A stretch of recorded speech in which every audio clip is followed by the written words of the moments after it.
Rumah adat Kerajaan Bugis Bone hangus dilalap api. Polisi kini selidiki penyebab kebakaran rumah bersejarah tersebut. Rumah adat Bola Soba atau Kerajaan Bugis Bone, berikut alat kesenian Bone, hangus dilalap si jago merah. Dari video amatir terlihat api dengan cepat menjalar ke seluruh bangunan yang terbuat dari kayu. Menurut saksi mata, api bermula dari bagian belakang bangunan. Sebanyak 6 unit mobil pemadam kebakaran dikerahkan ke lokasi kejadian. Api baru dapat dipadamkan 2 jam kemudian.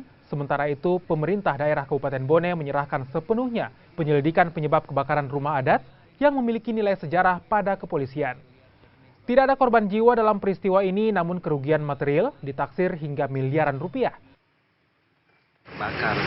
Saya langsung ke sini, pas saya sampai itu yang bagian belakang Bola Soba itu sudah habis terbakar api dan apinya sampai ke rumah tengah, rumah besar, dan sampai datang pemadam saya lihat apinya semakin memakan semua di bagian depan Bola Soba.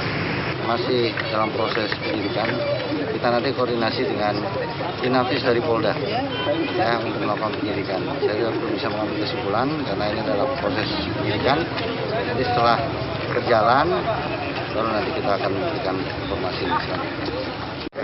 Dan saya kira ini menjadi peringatan buat kita semua, terutama dengan musibah yang seperti ini ya baik perkantoran, perumahan harus tetap waspada. Kita tunggu hasil penyelidikan polisi, kalau misalnya apa yang menjadi penyebabnya.